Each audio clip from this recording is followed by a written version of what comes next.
LRS ఉచితంగా చేయాలని BRS demand. నేడు అన్ని నియోజకవర్గ కేంద్రాల్లో ధర్నాలు.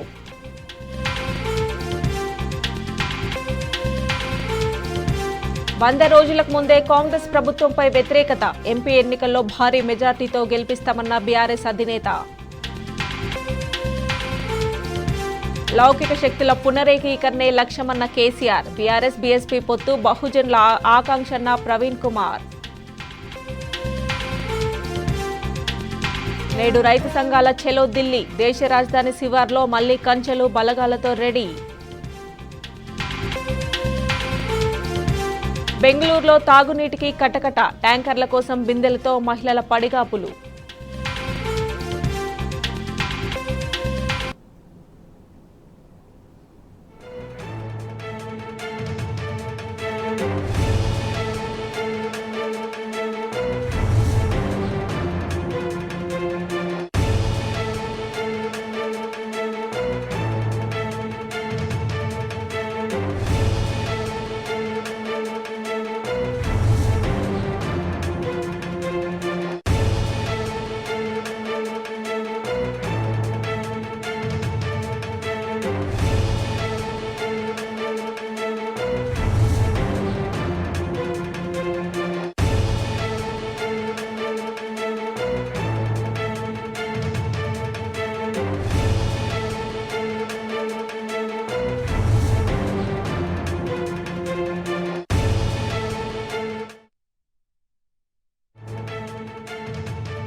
ఎల్ఆర్ఎస్ విషయంలో కాంగ్రెస్ ఆడుతున్న నాటకాలపై బీఆర్ఎస్ సమరశంఖం పూరించింది.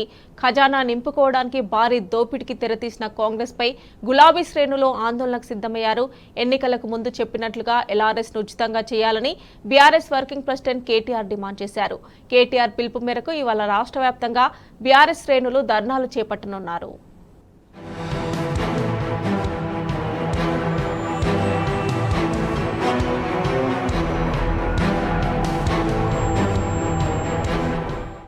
కాంగ్రెస్ పార్టీ స్పష్టమైన పెట్టింది, నో టీఆర్ఎస్ నో ఎల్ఆర్ఎస్. టీఆర్ఎస్ వద్దు, ఎల్ఆర్ఎస్ వద్దు, కాంగ్రెస్ ఏమొద్దు, మేము అధికారంలోకి వస్తాం, వచ్చినాక రెగ్యులరైజేషన్ ఉచితంగా చేస్తామని చెప్పి టీఆర్ఎస్ అయిపోయింది, ఎల్ఆర్ఎస్ అయిపోయింది, ఇంక ఎంఆర్ఎస్ తెస్తాడంట. ఎందుకంటే మీరిద్దరే పిల్లమూడని ఎవరికి గ్యారంటీ? నువ్వు వచ్చే రిజిస్ట్రేషన్ చేసి 10,000 గట్ట నీకు సర్టిఫికేట్ ఇస్తేనే మీరిద్దరు భార్య భర్త, లేకపోతే తాడు లేదు, పొంగడం లేదు, ఏం లేదు, ఇంకెక్కడ పోతారో పోండి. మేము రాష్ట్ర ప్రజలందరూ కూడా కాంగ్రెస్ పార్టీ పక్షాన విజ్ఞప్తి చేస్తూ ఉన్నాం. భయపడబాకండి, నేను నిన్న మొన్న మీరెవరు ఆందోళన పడబాకండి అని చెప్పి నేను వారికి విజ్ఞప్తి చేస్తూ, వీలైతే వాళ్ళు కట్టబాకండి, మీ అందరికీ వెసులుబాటు కలిగిస్తాం.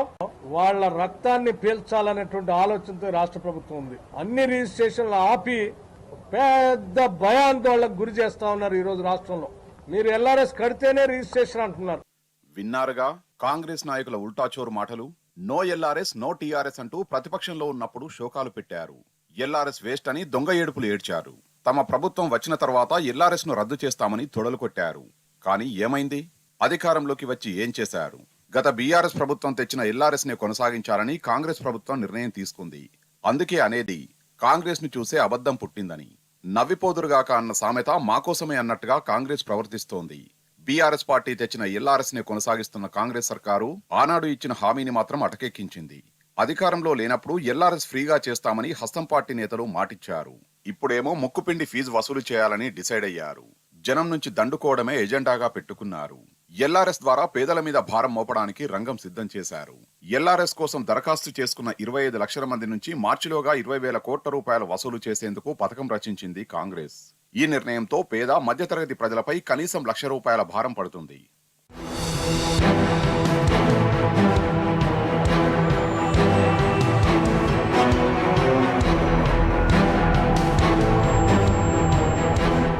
గత బీఆర్ఎస్ ప్రభుత్వం 2020 ఆగస్టు 31 నుంచి అదే ఏడాది అక్టోబర్ 31 వరకు 2 నెలల పాటు ఎల్ఆర్ఎస్ దరఖాస్తులు స్వీకరించింది. రాష్ట్ర వ్యాప్తంగా 25.44 లక్షల అప్లికేషన్లు వచ్చాయి. ఓపెన్ ప్లాట్లు, నాన్ లేఅవుట్ కు సంబంధించిన దరఖాస్తులు ₹1,000 ఫీజు చెల్లించి డాక్యుమెంట్ కాపీని సమర్పించారు. పెద్ద లేఅవుట్ స్థలాలకు ₹10,000 చెల్లించారు. కోర్టు కేసుల కారణంగా ఆ ప్రక్రియ అంతటితో నిలిచిపోయింది. ఇక ఇప్పుడొచ్చిన కాంగ్రెస్ పార్టీ ఎల్ఆర్ఎస్ ని కొనసాగించాలని ఫిక్స్ అయింది.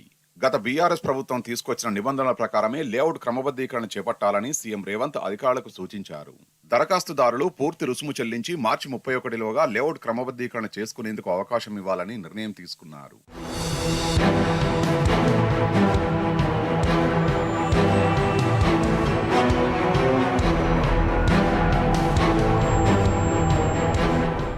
గత బీఆర్ఎస్ ప్రభుత్వం తీసుకొచ్చిన ఎల్ఆర్ఎస్ స్కీమ్ గురించి ప్రతిపక్షంలో ఉన్నప్పుడు ఇష్టం వచ్చినట్టు మాట్లాడిన కాంగ్రెస్ నాయకులు ఇప్పుడు అదే పథకాన్ని కొనసాగిస్తున్నారు. అధికారంలోకి వస్తే లేఅవుట్ రెగ్యులరైజేషన్ స్కీమ్ ను ఉచితంగా చేస్తామని ఆనాడు ప్రగల్భాలు పలికారు. ఎవరు ఎల్ఆర్ఎస్ కట్టొద్దని నాటి పీసీసీ చీఫ్ ఉత్తమ్ కుమార్ చేసిన వ్యాఖ్యలు ఉత్తుత్తివే అయ్యాయి. వచ్చేది తమ ప్రభుత్వమేనని ఎల్ఆర్ఎస్ ను రద్దు చేస్తామని నాటి సీఎల్పీ నేత, ప్రస్తుత డిప్యూటీ సీఎం భట్టి విక్రమార్క, మంత్రి సీతక్క ప్రకటించారు. అధికారం చేతికి అందగానే ఇచ్చిన హామీలను బుట్టదాఖలు చేశారు. మరో మంత్రి కోమటిరెడ్డి వెంకటరెడ్డి అయితే ఎల్ఆర్ఎస్ కు వ్యతిరేకంగా న్యాయ పోరాటం చేస్తామని ఆనాడు రంకెలేశారు. కానీ ఏమైంది? అధికారంలోకి రాగానే మూతికి కుట్లేసుకున్నారు. ఈ ప్రభుత్వం రాకముందు కాంగ్రెస్ వాళ్ళు ఆపోజిషన్ ఉన్నప్పుడు పెద్ద గొంతేసుకొని మాట్లాడింది. ఆనాడు ఎల్ఆర్ఎస్ అనే స్కీమ్ తెచ్చినాం మనం, లేఅవుట్ రెగ్యులరైజేషన్ స్కీమ్ అని తీసుకొస్తే ఇదే కాంగ్రెస్ వాళ్ళు ఉత్తమ్ కుమార్ రెడ్డి గారు మాట్లాడింది, నో ఎల్ఆర్ఎస్ నో టీఆర్ఎస్, మేము వస్తున్నాం, కాంగ్రెస్ వస్తుంది, మీకు ఒక్క రూపాయి ఫీజు లేకుండా మేం చేస్తాం, ఎల్ఆర్ఎస్ మొత్తం రెగ్యులరైజేషన్ మేం చేస్తాం అన్నాడు. అందుకే ఒక ఉత్తమ్ కుమార్ రెడ్డి కాదు, కోమటిరెడ్డి వెంకటరెడ్డి గారు అయితే ఆనాడు ఎంపీ హైకోర్టుకు పోయి పిల్లేసిండు. భట్టి గారు అసెంబ్లీలో లొలిపెట్టిండు, కట్టొద్దు ఎవరు రుసుమన్నాడు. సీతక్క గారు కూడా ప్రజల రక్తమాంసాలు వీలుస్తున్నది గవర్నమెంట్ అని ఆనాడు మనం తిట్టింది. రేవంత్ రెడ్డి గారు అయితే ఇంకా ఎటకరంగా మాట్లాడిండు. ఇక ఎల్ఆర్ఎస్ఏ కాదు, రేపు ఎంఆర్ఎస్ కూడా పెడతాడు కేసీఆర్, మ్యారేజ్ రెగ్యులరైజేషన్ స్కీమ్ కూడా పెడతాడు పైసల కోసం అని మాట్లాడిండు. ఎల్ఆర్ఎస్ పేరుతో కాంగ్రెస్ పార్టీ చేస్తున్నది ముమ్మాటికి రాజకీయమే. గత ప్రభుత్వం ఎల్ఆర్ఎస్ ను తీసుకువస్తే కాంగ్రెస్ నేతలు తీవ్రంగా వ్యతిరేకించారు. తీరా అధికారంలోకి వచ్చిన తర్వాత మాట మార్చారు. ఎల్ఆర్ఎస్ పేరుతో 20,000 కోట్ల రూపాయలు వసూలు చేయడమే లక్ష్యంగా పెట్టుకుంది కాంగ్రెస్. ఆ డబ్బుతో పార్లమెంటు ఎన్నికల్లో ఓట్లు కొనేందుకు కుట్రలు చేస్తోంది. గతంలో కోమటిరెడ్డి వెంకటరెడ్డి, సీతక్క, ఉత్తమ్ కుమార్ రెడ్డి ఎల్ఆర్ఎస్ ను వ్యతిరేకించారన్నది బహిరంగ సత్యం.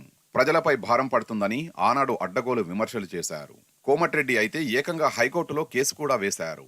కానీ ఇప్పుడు మాత్రం ఎల్ఆర్ఎస్ పై మంత్రులు మౌనం పాటిస్తున్నారు. ఎల్ఆర్ఎస్ అమలు విషయంలో సీఎం మంత్రుల మధ్య గ్యాప్ వచ్చినట్టు తెలుస్తోంది. మంత్రులకు తెలియకుండానే సీఎం నిర్ణయం తీసుకున్నారా అన్న అనుమానాలు కలుగుతున్నాయి.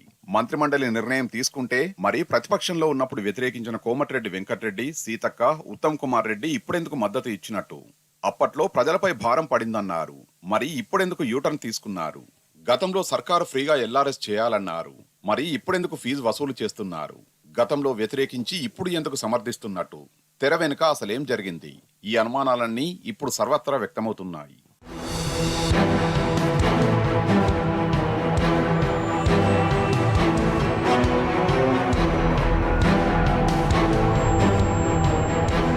ప్రతిపక్షంలో ఉన్నప్పుడు ఒక మాట మాట్లాడిన కాంగ్రెస్ గద్దెనెక్కిన తర్వాత ప్రజలపై పెనుభారం మోపుతున్నది.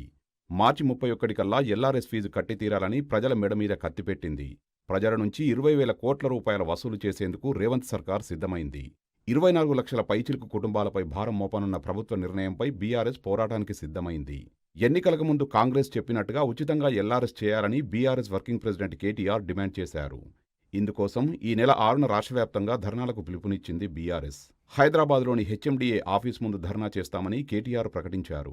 ఈ నెల 7న జిల్లా కలెక్టర్లు ఆర్డీఓలను కలిసి వినతి పత్రాలు అందజేస్తామని చెప్పారు. మరి ఇలా నేను రేవంత్ రెడ్డిని అడుగుతున్నా, ప్రభుత్వాన్ని అడుగుతున్నా, మిమ్మల్ని అందరినీ కూడా కోరుతున్నా, 25,44,000 మందికి సంబంధించిన సమస్య ఇది, ఒకరిద్దరిది కాదు. ఎల్ఆర్ఎస్ కోసం 25,44,000 మంది దరఖాస్తులు పెట్టుకున్నారు. ఈ ప్రభుత్వం యొక్క ఆలోచన ఏంటంటే ఒక్కొక్క కుటుంబం మీద ₹1,00,000 భారం వేయాలి, 20,000 కోట్లు వసూలు చేయాలి మార్చి 31 లోపల అని టార్గెట్ పెట్టుకున్నారు.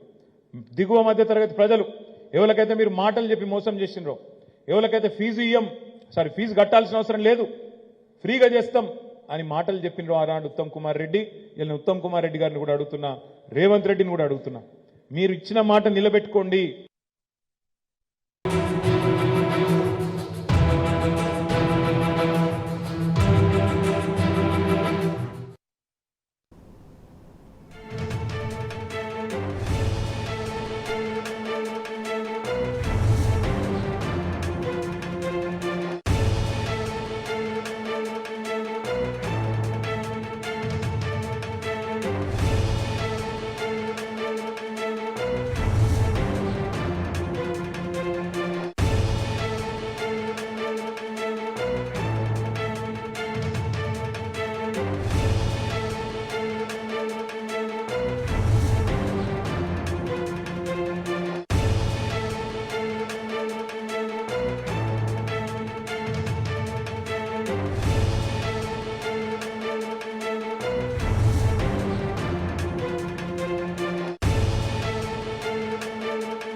ఎల్ఆర్ఎస్ పై బీఆర్ఎస్ పోరుబాట పట్టింది. లక్షలాది కుటుంబాలపై ప్రభుత్వం వేధిస్తున్న ఆర్థిక భారాన్ని తీసివేయాలని డిమాండ్ చేస్తూ నిరసన కార్యక్రమాలకు బీఆర్ఎస్ పిలుపునిచ్చింది. గ్రేటర్ హైదరాబాద్ పరిధిలో మాజీ మంత్రులు, ఎమ్మెల్యేల ఆధ్వర్యంలో నిరసన కార్యక్రమాలు జరగనున్నాయి.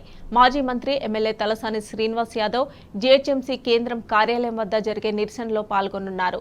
బీఆర్ఎస్ హైదరాబాద్ జిల్లా అధ్యక్షులు మాగంటి గోపీనాథ్, ఎమ్మెల్యేలు దానం నాగేందర్, కాలేరు వెంకటేష్, ముఠా గోపాల్ నిరసన కార్యక్రమాల్లో పాల్గొనున్నారు. బీఆర్ఎస్ కార్పొరేటర్లతో పాటు సీనియర్ నేతలు నిరసనలో పాల్గొంటారు.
ఎల్ఆర్ఎస్ పై బీఆర్ఎస్ పోరుబాట పట్టింది.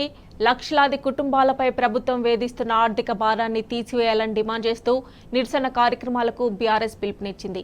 గ్రేటర్ హైదరాబాద్ పరిధిలో మాజీ మంత్రులు, ఎమ్మెల్యేల ఆధ్వర్యంలో నిరసన కార్యక్రమాలు జరగనున్నాయి. మాజీ మంత్రి ఎమ్మెల్యే తలసాని శ్రీనివాస్ యాదవ్ జీహెచ్ఎంసీ కేంద్రం కార్యాలయం వద్ద జరిగే నిరసనలో పాల్గొనున్నారు. బీఆర్ఎస్ హైదరాబాద్ జిల్లా అధ్యక్షులు మాగంటి గోపీనాథ్, ఎమ్మెల్యేలు దానం నాగేందర్, కాలేరు వెంకటేష్, ముఠా గోపాల్ నిరసన కార్యక్రమాల్లో పాల్గొనున్నారు.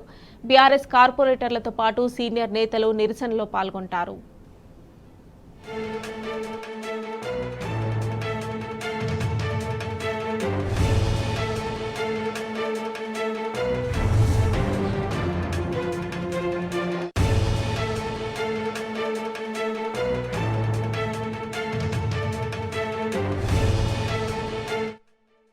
ఇక ఇదే అంశానికి సంబంధించి మరిన్ని డీటెయిల్స్ మా ప్రతినిధి గణేష్ లైవ్ లో అందజేస్తారు. గణేష్,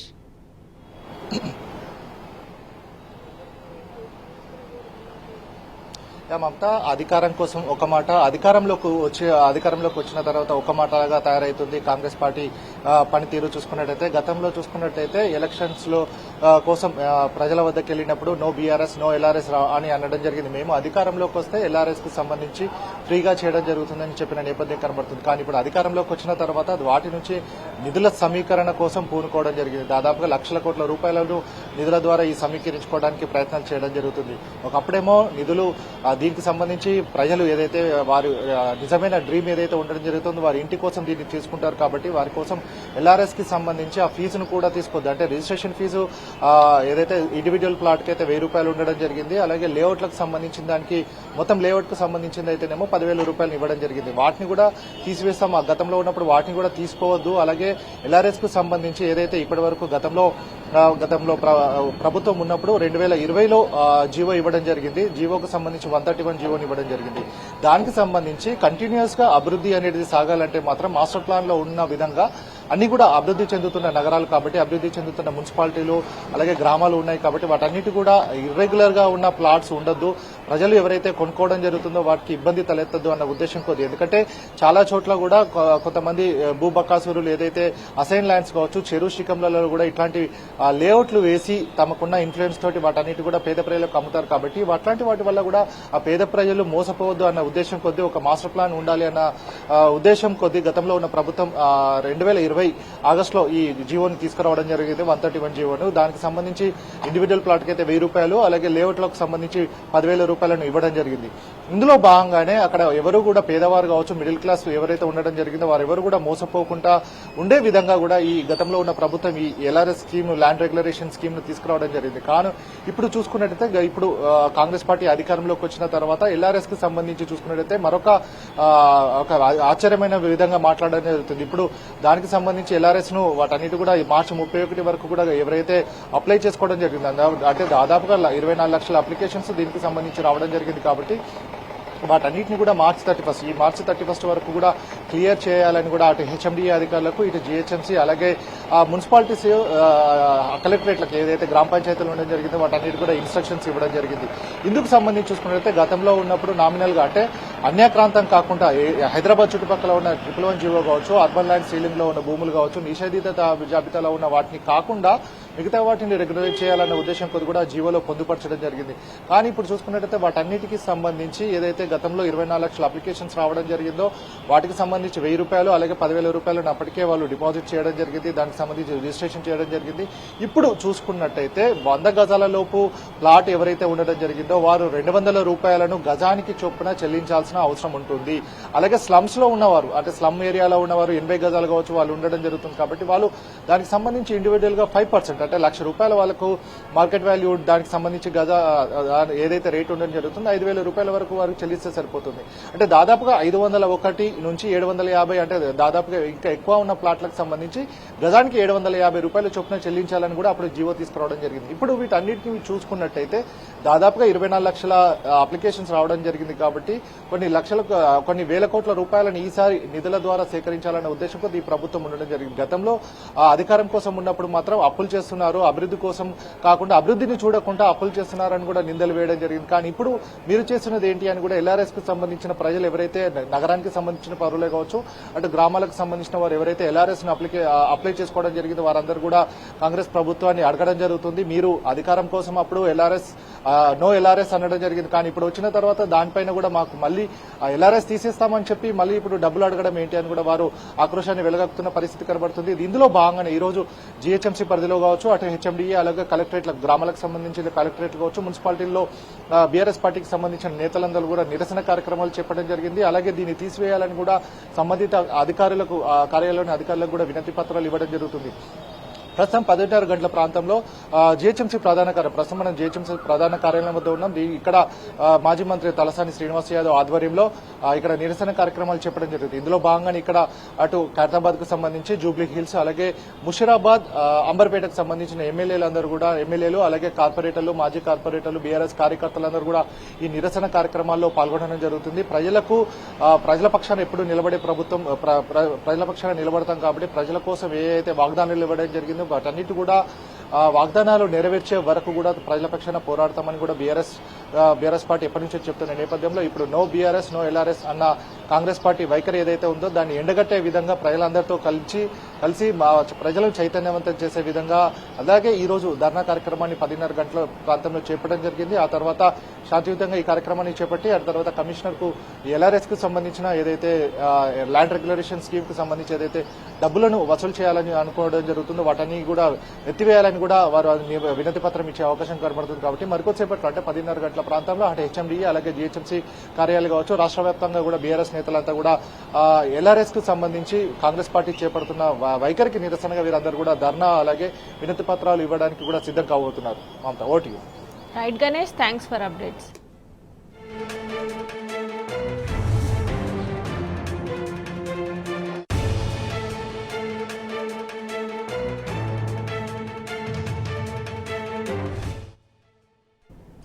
బులెటిన్లో షార్ట్ బ్రేక్ తీసుకుందాం. Stay with us.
ఎల్ఆర్ఎస్ విషయంలో కాంగ్రెస్ పార్టీ వైఖరిని నిరసిస్తూ ఇవాళ రాష్ట్ర వ్యాప్తంగా ధర్నాలకు బీఆర్ఎస్ వర్కింగ్ ప్రెసిడెంట్ కేటీఆర్ పిలుపునిచ్చారు. మరి కాసేపట్లో అమీర్పేటలోని మైత్రివనం హెచ్ఎండిఏ కార్యాలయం వద్ద మహాధర్నా కార్యక్రమంలో కేటీఆర్తో పాటు ఎమ్మెల్యేలు తలసాని శ్రీనివాస్ యాదవ్, పద్మారావు గౌడ్, మాధవరం కృష్ణారావు, కేపీ వివేకానంద, పలువురు బీఆర్ఎస్ కార్పొరేటర్లు, మాజీ కార్పొరేటర్లు, బీఆర్ఎస్ నేతలు, కార్యకర్తలు పాల్గొనున్నారు.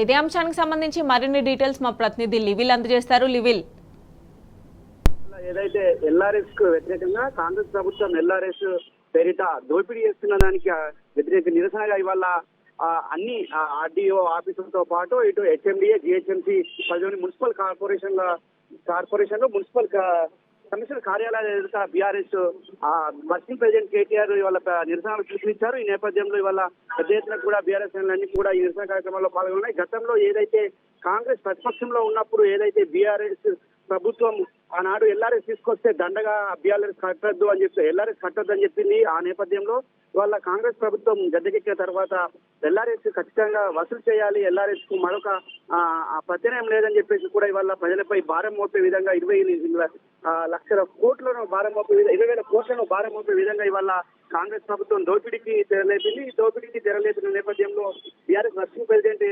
పిలుపునిచ్చారు. ఈ నేపథ్యంలో ఇవాళ హైదరాబాద్ లోని జిహెచ్ఎంసీ ప్రధాన కార్యాలయం, హెచ్ఎండిఏ ప్రధాన కార్యాలయం ముందు బీఆర్ఎస్ పెద్ద ఎత్తున నిరసన జరుగుతున్నారు. అంతేకాకుండా ఇక్కడ రాష్ట్ర వ్యాప్తంగా కూడా అన్ని రెవెన్యూ డివిజనల్ ఆఫీస్ ముందు, అటు మున్సిపల్ కమిషనరేట్ల ముందు కూడా ధర్నాలు చేపట్టున్నారు. ఏదైతే గతంలో కాంగ్రెస్ ప్రభుత్వం ఆనాడు ఉన్న ప్రతిపక్ష నాయకులుగా ఉండి ఈనాడు మంత్రులుగా ఉన్న వారు బట్టి విక్రమార్క కావచ్చు, ఉత్తమ్ కుమార్ రెడ్డి, సీతక్క కావచ్చు, నాడు పిసిసి ప్రెసిడెంట్ గా ఉంది వాళ్ళ సీఎం అయిన రేవంత్ రెడ్డి కూడా ఆనాడు ఎల్ఆర్ఎస్ పైన అనేక వ్యాఖ్యలు చేశారు. మేము మా ప్రభుత్వం వస్తుంది, మీరు ఎల్ఆర్ఎస్ ఎవరు కట్టద్దు, మేము వచ్చాక మీకు ఖచ్చితంగా ఎల్ఆర్ఎస్ ఫ్రీగానే చేపిస్తాం, ల్యాండ్ రిజర్వేషన్ స్కీమ్ మేము ఫ్రీగానే అందిస్తామని చెప్పేసి కూడా ఆనాడు ప్రజల పలికి వాళ్ళ మళ్ళీ ముక్కిపిండి వసూలు చేస్తామని ఏదైతే ఉందో దాన్ని విరమించుకునే వరకు కూడా బీఆర్ఎస్ పోరాటం కొనసాగుతుందని చెప్పేసి వర్కింగ్ ప్రెసిడెంట్ కేటీఆర్ చెప్పారు. అంతేకాకుండా దాదాపు ఇది ముఖ్యంగా పేదలకు, గ్రామీణ ప్రాంతాల్లో ఉన్న పేదలకు కావచ్చు, బస్తీల్లో ఉండే పేదలకు ఇది ఎక్కువగా భారంగా పడుతుంది. ఖచ్చితంగా దీనిపై ఒక స్టాండ్ తీసుకోవాల్సిన అవసరం ఎంతైనా ఉందని చెప్పేసి కూడా బీఆర్ఎస్ వర్కింగ్ ప్రెసిడెంట్ కేటీఆర్ చెప్పారు. ఈ నేపథ్యంలో ఇటు జిహెచ్ఎం ప్రధాన కార్యాలయంలో హైదరాబాద్ అధ్యక్షుడు మాగంటి గోపీనాథ్, తలసాని శ్రీనివాస్ యాదవ్ తో పాటు పలువురు ఎమ్మెల్యేలు, కార్పొరేటర్లు, మాజీ కార్పొరేటర్లు పాల్గొన్నారు. అటు మైత్రివనంలోని హెచ్ఎండిఏ ప్రధాన కార్యాలయంలో పలువురు ఎమ్మెల్యేలతో పాటు పద్మారావు గౌడ్ తో పాటు పలువురు ఎమ్మెల్యేలు, ఇతర కార్పొరేటర్లు, మాజీ కార్పొరేటర్లు బీఆర్ఎస్ పెద్ద ఎత్తున పాల్గొన్నారు. ఈ నిరసనను పెద్ద ఎత్తున విజయవంతం చేయాలని కూడా ఇప్పటికే పిలిపించిన నేపథ్యంలో ప్రభుత్వం దిగి వచ్చే వరకు కూడా మా పోరాటం చేస్తామని చెప్పి కూడా గతంలో చెప్పారు. అందుకు నిరసనగా ఇవాళ మొదటిసారిగా ఇటు ఎల్ఆర్ఎస్ కు వ్యతిరేకంగా నిరసన కార్యక్రమాలు చేపట్టున్నారు. మమత,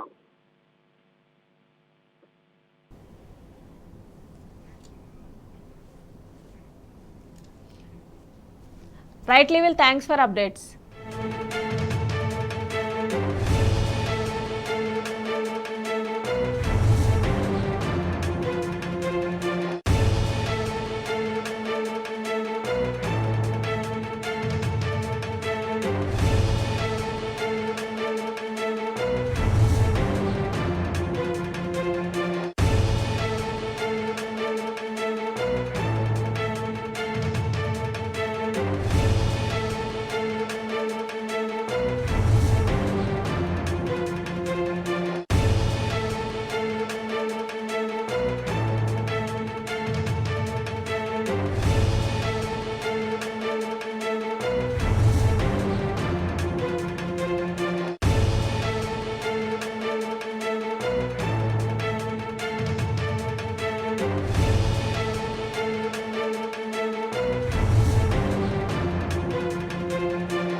రాష్ట్ర రాజకీయాల్లో కీలక పరిణామం చోటు చేసుకుంది. రానున్న పార్లమెంట్ ఎన్నికల్లో బీఆర్ఎస్, బీఎస్పీ కలిసి పనిచేయాలని నిర్ణయించాయి. కేసీఆర్ను కలిసిన బీఎస్పీ రాష్ట్ర అధ్యక్షుడు ప్రవీణ్ కుమార్ ఈ మేరకు తన అంగీకారాన్ని తెలిపారు. కేవలం ఓట్లు, సీట్ల కోసమే కాకుండా భవిష్యత్తులోనూ కలిసి పనిచేయాలని ఇరు పార్టీలు నిర్ణయానికి వచ్చాయి.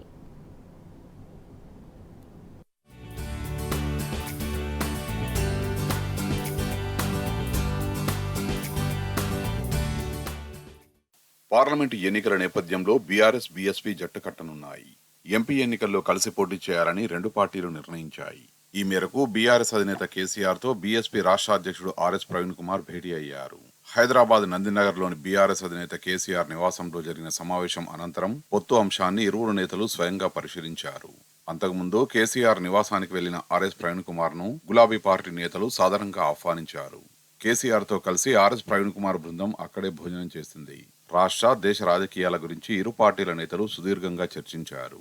దేశంలో సెక్యులర్ విలువలు క్షీణించడం, దేశ రాజకీయాల్లో కాంగ్రెస్ బలహీనత పడడం, దళిత, నిమ్న వర్గాల అభ్యున్నతి తదితర అంశాలతో పాటు అసెంబ్లీ ఎన్నికల ఫలితాలపై కూడా సుదీర్ఘంగా చర్చించినట్టు తెలిసింది. రాష్ట్రంలో కాంగ్రెస్ ప్రభుత్వం కొలువుదీరిన తర్వాత కూడా ప్రజలు ఎదుర్కొంటున్న ఇబ్బందులపై కూడా చర్చించుకున్నారు. రాష్ట్రంలో బీఎస్పీతో కలిసి పనిచేసేందుకు బీఆర్ఎస్ పార్టీకి ఎలాంటి అభ్యంతరం లేదని కేసీఆర్ స్పష్టం చేశారు. కేవలం రాజకీయాల కోసమే కాకుండా రాష్ట్ర ప్రయోజనాల కోసం కలిసి పనిచేద్దామని, ప్రజా సమస్యలపై కూడా కలిసి పోరాడదామని సూచించారు. తమ పార్టీ అధిష్టానం సైతం బీఆర్ఎస్ కలిసి పనిచేసేందుకు ఆసక్తిగానే ఉన్నదని ప్రవీణ్ కుమార్ తెలిపారు. ప్రజల జీవితాల్లో గుణాత్మకమైన మార్పు తీసుకురావాలన్నదే తమ పార్టీ లక్ష్యమని, పార్టీ జాతీయ స్థాయిలో అనేక కార్యక్రమాలను తీసుకుని పనిచేస్తున్నదని వివరించారు. కలిసి పనిచేసినప్పుడే ప్రజలకు మేలు జరుగుతుందని, సంఘటిత శక్తితోనే ఎలాంటి పరిస్థితులనైనా ఎదుర్కోగలమని ఇరువురు నేతలు అభిప్రాయపడ్డారు. కేవలం ఓట్లు, సీట్ల కోసమే కాకుండా భవిష్యత్తులో కూడా కలిసి పనిచేయాలనే నిర్ణయానికి వచ్చారు. రాబోయే లోక్సభ ఎన్నికల్లో కలిసి పోటీ చేయాలని రెండు పార్టీలు నిర్ణయించాయి. సీట్ల సర్దుబాటు, ఎన్నికల ప్రచారం, ప్రచార వ్యూహం తదితర అంశాలపై చర్చించేందుకు త్వరలోనే మరోసారి రెండు పార్టీల నేతలు భేటీ కానున్నారు.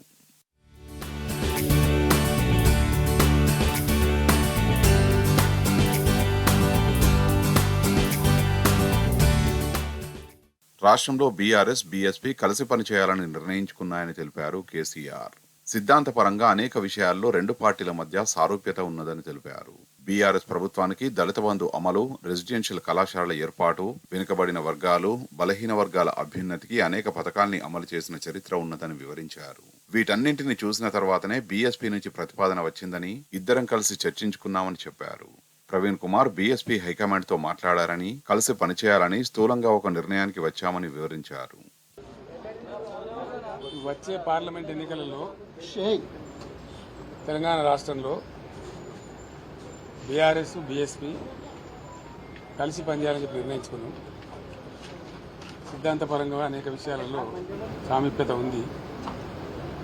అమలు చేసినటువంటి దళిత బంధు కానీ, దళిత సంక్షేమానికి ఇచ్చినటువంటిది కానీ, రెసిడెన్షియల్ పాఠశాలలు కానీ, ఇంకా చాలా విషయాలలో బలహీనల గురించి, వీకర్ సెక్షన్ గురించి పనిచేసిన చరిత్ర ఉంది. కాబట్టి దాన్ని అనుసరించుకొని ఒక ప్రతిపాదన వస్తే ఇద్దరం కలిసి ఈరోజు చర్చించాం. నేను, ప్రవీణ్ గారు, వారి హైకమాండ్ కూడా మాట్లాడింది. అక్కడి నుంచి వారి అనుమతి తీసుకొని మేము చర్చలు చేసిన తర్వాత కలిసి పనిచేయాలని చెప్పి స్థూలంగా ఒక నిర్ణయానికి వచ్చాం. పని చేస్తాం కూడా. కేసీఆర్ ను కలిసినందుకు చాలా ఆనందంగా ఉన్నదని చెప్పారు బీఎస్పీ రాష్ట్ర అధ్యక్షుడు ఆర్ఎస్ ప్రవీణ్ కుమార్. తెలంగాణలోనే కాదు, దేశంలో కూడా సెక్యులరిజం ప్రమాదంలో ఉన్నదని ఆందోళన వ్యక్తం చేశారు. దేశాన్ని చిన్నాభిన్నం చేయడానికి, రాజ్యాంగాన్ని సైతం రద్దు చేసేందుకు బీజేపీ కుట్రలు చేస్తున్నదని విమర్శించారు. ఈ నేపథ్యంలోనే సెక్యులర్ భావాలు కలిగిన, సెక్యులరిజాన్ని నిరంతరం కాపాడిన బీఆర్ఎస్ కేసీఆర్ తో సమావేశమైనట్టు వివరించారు. ఈ భేటీకి మాయావతి ఆశీస్సులు ఉన్నాయని చెప్పారు. ఈరోజు తెలంగాణ మాజీ ముఖ్యమంత్రి శ్రీ పెద్దలు గౌరవనీయులు శ్రీ కేసీఆర్ గారిని కలిసినందుకు చాలా ఆనందంగా ఉంది. మరి ఈ తెలంగాణనే కాదు, యావత్ భారతదేశం కూడా ఈరోజు లౌకికత్వం అంటే సెక్యులరిజం, లౌకికత్వం ప్రమాదంలో ఉన్నది. మరి భారతీయ జనతా పార్టీ చాలా పెద్ద ఎత్తున కుట్రలు చేస్తూ ఉన్నది దేశాన్ని చిన్నాభిన్నం చేయడం కోసం. మరి పూర్తిగా రాజ్యాంగాన్ని రద్దు చేయాలనే కుట్ర చేస్తూ ఉన్నారు. సో ఆ పరిస్థితుల్లో మరి సెక్యులర్ పార్టీ అయినా, మరి సెక్యులర్ భావాలు కలిగి సెక్యులరిజాన్ని నిరంతరం కాపాడిన మరి భారతీయ రాష్ట్ర సమితి, అదేవిధంగా పెద్దలు కేసీఆర్ గారు, వారు మరి నేను బైంజీ మాయావతి గారి ఆశీస్సులతోని మరి వారిని కూడా కలవడం జరిగింది. సో ఈ తెలంగాణలో ఈ రాజ్యాంగానికి ప్రమాదం ఏదైతుందో, లౌకికత్వానికి ఏదైతే ప్రమాదం ఉందో, ఈ బీజేపీ నుంచి తర్వాత మరి ఈ మధ్యనే కాంగ్రెస్ కూడా మరి బీజేపీ లాగానే మారుతా ఉన్నది. ఈ రెండు పార్టీల నుంచి ముప్పు నుండి మరి తెలంగాణను కాపాడడం కోసం మరి మేము అంటే బహుజన్ సమాజ్ పార్టీ మరి భారతీయ రాష్ట్ర సమితితో కలిపి మరి పార్లమెంట్ ఎలక్షన్లలో కలిసి పనిచేయాలని ఇప్పుడే మరి పెద్దలు గౌరవనీయులు కేసీఆర్ గారి దగ్గర మరి మాట్లాడడం జరిగింది. ఒక పార్టీని పడగొట్టడమో మరొక పార్టీని పదవిలోకి తీసుకురావడమో మా ఉద్దేశం కాదు. ప్రజాస్వామ్యం పరిణతి చెందాలి, ప్రజలందరికీ మేలు జరగాలి. అందుకోసం ఎక్కడిదాకనైనా కొట్లాడదాం, కలిసి వచ్చే శక్తులతో కలిసి పోరాడదామని బీఆర్ఎస్ అధినేత కేసీఆర్ అనేక సందర్భాల్లో వెల్లడించారు. రాష్ట్ర రాజకీయాల్లో చోటు చేసుకున్న పరిణామాలు గతంలో కేసీఆర్ చేసిన వ్యాఖ్యలకు సరిపోయే సన్నివేశాన్ని ఆవిష్కృతం చేసింది. ప్రస్తుతం నెలకొన్న రాజకీయ పరిస్థితుల దృష్ట్యా జాతీయ స్థాయిలో లౌకిక ప్రజాస్వామ్య శక్తుల పునరేకీకరణ జరగాల్సిన అనివార్యత నెలకొన్నదనే అభిప్రాయం సర్వత్రా వ్యక్తమవుతున్నది. ఈ క్రమంలో బీఆర్ఎస్ బీఎస్పీతో దోస్తీ రాజకీయ వర్గాల్లో చర్చనీయాంశమైంది. తాము ఎందుకు బీఆర్ఎస్ తో కలిసి పోటీ చేయాలని నిర్ణయించుకున్నామో బీఎస్పీ నేత ఆర్ఎస్ ప్రవీణ్ కుమార్ కుండబద్దలు కొట్టారు.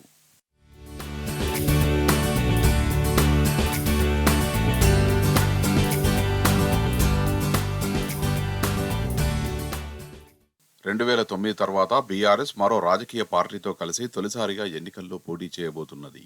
పార్టీ ఆవిర్భావం తర్వాత 2004లో తొలిసారి ఎన్నికలు జరిగాయి.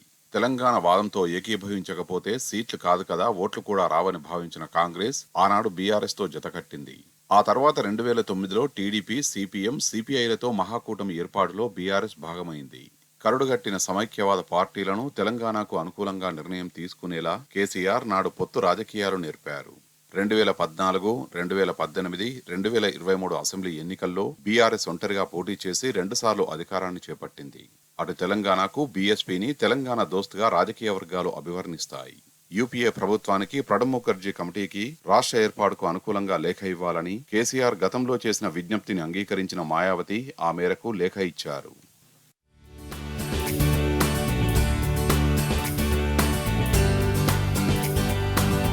మహబూబ్ నగర్ లోక్సభ ఎన్నికల్లో బీఆర్ఎస్ పార్టీ గెలుస్తుందని మహబూబ్ నగర్ ఎంపీ మన్నం శ్రీనివాస్ రెడ్డి తెలిపారు. బీఆర్ఎస్ ప్రభుత్వం చేసిన సంక్షేమ కార్యక్రమాలే తమను మళ్లీ గెలిపిస్తాయన్నారు. మహబూబ్ నగర్ లోక్సభ అభ్యర్థిగా తనను ప్రకటించిన బీఆర్ఎస్ అధినేత కేసీఆర్ కు కృతజ్ఞతలు తెలిపారు. ఎన్నికల సందర్భంగా కాంగ్రెస్ ప్రభుత్వం అనేక హామీలు ఇచ్చిందని, కానీ వాటిని అమలు చేయడంలో పూర్తిగా విఫలమైందని విమర్శించారు. 3 నెలల్లోనే కాంగ్రెస్ ప్రభుత్వంపై ప్రజల్లో వ్యతిరేకత మొదలైందని చెప్పారు. మాజీ ముఖ్యమంత్రి గారు శ్రీ కల్వకుంట్ల చంద్రశేఖరరావు గారు మా కుటుంబానికి 2019లో మాకు ఎంపీగా ఇవ్వడం జరిగింది. మేము ఎంపీగా గెలిచి మహబూబ్నగర్ నియోజకవర్గ ప్రజలకు అన్ని రకాలుగా మేము మా శాయశక్తిగా కృషి చేసి వారికి అన్ని కార్యక్రమాల్లో పాల్గొని వారి మంచి చెడులను ఆలోచించి వారి యొక్క అభిమానం మేము పొందినాము. మా మాజీ ముఖ్యమంత్రి గారు దాన్ని గుర్తించి మళ్ళీ మీ ఫ్యామిలీకి ఇస్తున్నాము టికెట్, మళ్ళీ ఎంపీగా మీరే నిలబడాలి అని ఈరోజు ఆశీర్వదించి మాకు ఎంపీగా మరోసారి టికెట్ ఇవ్వడం జరిగింది.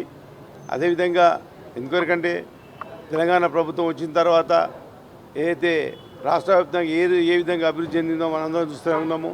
ఈరోజు రైతులు కానీ మిగతా రైతు కూలీలు కానీ ఈరోజు చాలా అభివృద్ధి చెంది అన్ని విధాల కృషి ఇదయ్యి చాలా ఈరోజు ఆర్థికంగా బలపడిన పరిస్థితులు ఉన్నాయి. ఈరోజు ఏదో చిన్న పొరపాట్ల వలన ఎక్కడో పోయిన కాంగ్రెస్ ఈరోజు రావడం జరిగింది. కానీ ఈరోజు ఏదైతే ప్రస్తుత ముఖ్యమంత్రి ఇచ్చిన ఏదైతే వాగ్దానాలు ఉన్నాయో వాటన్నిటినీ ప్రజల లోపల తీసుకుపోయి వాటిని కరెక్ట్గా ఇంప్లిమెంటేషన్ చేసినప్పుడే అది దానికి విలువ ఉంటుంది. ఈ 3 నెలల వరకు ఇస్తానని అన్నాడు. 3 నెలల తర్వాత ప్రజల స్పందన ఏ విధంగా ఉంటుందో మనం అందరం చూసేవాళ్ళ పరిస్థితి. మాజీ ముఖ్యమంత్రి గారు చేసిన అభివృద్ధి కార్యక్రమాలపైన మా ఫ్యామిలీ పైన ఉన్న నమ్మకం పైన ఖచ్చితంగా మేము గెలుస్తామని నేను మీ అందరి ముందు చెప్తున్నాను. సీఎం రేవంత్ రెడ్డికి వివాదాస్పద వ్యాఖ్యలు చేయడం అలవాటుగా మారింది. కాంగ్రెస్ ముఖ్యమంత్రి అయ్యుండి మోదీని పెద్దన్న అనడం వంటి మాటలు రాజకీయంగా పెద్ద దుమారాన్ని రేపాయి. అలాంటి వ్యాఖ్యలను కవర్ చేసుకుందామని ముఖ్యమంత్రి చేసిన ప్రయత్నం ఫెయిల్ అయింది. సమకాలీన అంశాలపై మీడియాతో నిర్వహించిన చిట్ చాట్లోనూ ఆయన మళ్లీ వివాదాస్పద వ్యాఖ్యలు చేశారు.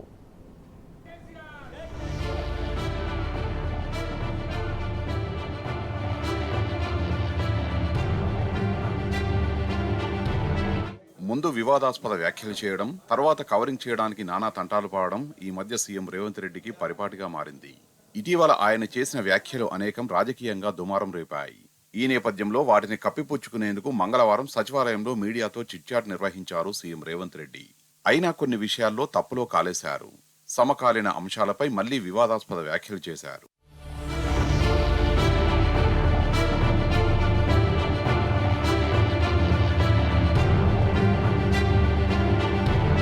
తెలంగాణలో కాంగ్రెస్ ప్రభుత్వంలో సీఎంగా ఉన్న రేవంత్ రెడ్డి ప్రధాని నరేంద్ర మోదీని పెద్దన్నగా సంబోధించడం రాజకీయంగా పెను దుమారం లేపింది. అయితే ఈ వ్యాఖ్యలని తనకు అనుకూలంగా మలుచుకునేందుకు ముఖ్యమంత్రి ప్రయత్నించారు. ప్రధాని మోడీ దేశానికి ముమ్మాటికి పెద్దన్నేనని మరోసారి వ్యాఖ్యానించారు. అమెరికాను బిగ్ బ్రదర్ అన్నట్టే పీఎంది కూడా దేశంలో పెద్దన్న పాత్రేనని కవర్ చేశారు. మోదీ గుజరాత్కు అనేక ప్రాజెక్టులు మంజూరు చేశారని, గుజరాత్ మోడల్ తరహాలో రాష్ట్రాన్ని అభివృద్ధి చేయాలని తాను చేసిన వ్యాఖ్యల్ని సమర్థించుకునే ప్రయత్నం చేశారు. అంతేకాదు రాష్ట్రంలో పెట్టుబడులకు అదానీని ఆహ్వానించడం కూడా సబబేనన్నారు సీఎం రేవంత్ రెడ్డి. నరేంద్ర మోదీ, అమిత్ షా పెట్టుబడులు పెడతామన్నా తప్పకుండా స్వాగతిస్తామని చెప్పారు. అయితే ఓవైపు కాంగ్రెస్ నేత రాహుల్ గాంధీ అదానీని వ్యతిరేకిస్తుంటే, మరోవైపు సీఎం రేవంత్ ఆయన పెట్టుబడిని ఆహ్వానిస్తామనడం, పైగా తను చేసిన వ్యాఖ్యలు సమర్థించుకోవడం కాంగ్రెస్ ద్వంద్వ వైఖరికి అద్దం పడుతోందని విశ్లేషకులు అంటున్నారు.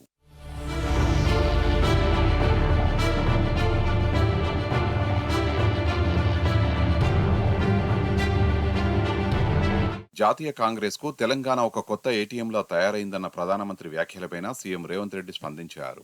అయితే బీజేపీ నేతలు పీఎంను తప్పుదోవ పట్టించారని ఆయన్ను వెనుకేసుకొచ్చారు.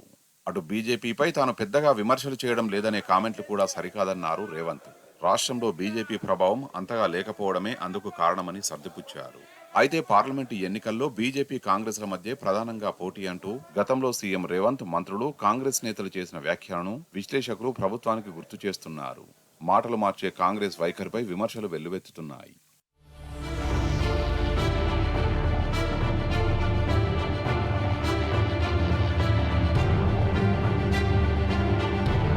కాళేశ్వరం ప్రాజెక్టు నిర్మాణంలో భాగస్వాములైన తెలంగాణ ఇంజనీర్లపై నమ్మకం లేదని సీఎం రేవంత్ రెడ్డి వారిని అవమానించారు. రాష్ట్ర ఇంజనీర్లపై నమ్మకం లేకనే మేడిగడ్డ, ఇతర బ్యారేజీల పటిష్టతను పరిశీలించే బాధ్యతను నేషనల్ డ్యామ్ సేఫ్టీ అథారిటీకి అప్పగించామని తెలిపారు. ఆదిలాబాద్ జిల్లాలో 1,65,000 ఎకరాల ఆయకట్టుకు నీళ్లందించే దిశగా తుమ్మిడిహట్టి దగ్గర కొత్త బ్యారేజీ నిర్మించి తీరుతామని స్పష్టం చేశారు. అయితే ఇక్కడ బరాజ్ నిర్మాణంలో జరిగిన లోపాలను తెలుసుకునేందుకు కమిటీ వేయాలని ఫిబ్రవరి 13న లేఖ రాస్తే కేంద్రం ఆలస్యంగా స్పందించి 2 రోజుల క్రితం కమిటీ వేసిందని మండిపడ్డారు.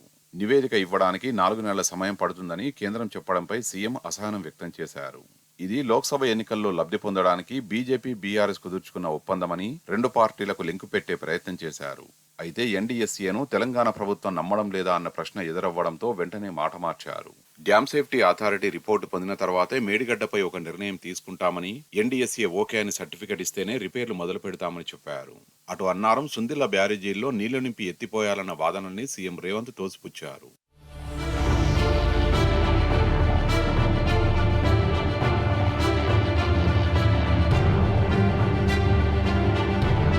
పార్లమెంటు ఎన్నికల్లో కాంగ్రెస్ కొచ్చే సీట్ల విషయంలో సీఎం రేవంత్ వైఖరి గతానికి భిన్నంగా కనిపించింది.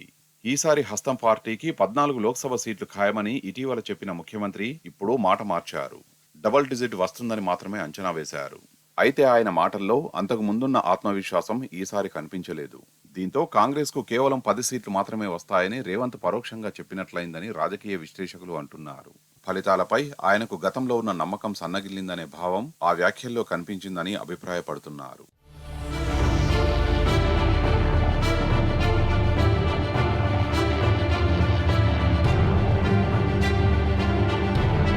ఇక ల్యాండ్ రెగ్యులేషన్ స్కీమ్ పై సీఎం రేవంత్ రెడ్డి యూటర్న్ తీసుకున్నారు.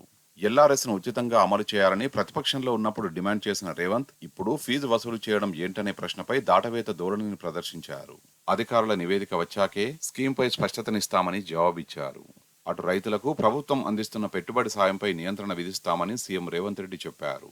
పన్నులు కట్టేవాళ్లకు పంట సాయం ఎందుకని ఆయన ప్రశ్నించారు. రైతు భరోసా పేరిట ఇకపై వ్యవసాయం చేసే వాళ్లకు, రైతు కూలీలకు మాత్రమే రైతు బంధు అందిస్తామని చెప్పారు. ఈ విషయంలో అసెంబ్లీలో చర్చిస్తామని, అఖిలపక్షాన్ని పిలుస్తామని తెలిపారు. ఈ సమావేశాల్లో వెలువడే అభిప్రాయాల ఆధారంగా నిర్ణయం తీసుకుంటామన్నారు. అయితే రేవంత్ సర్కార్ నిలకడలేని మాటలపై రాజకీయ విశ్లేషకులు, ప్రజలు ఆగ్రహం వ్యక్తం చేస్తున్నారు.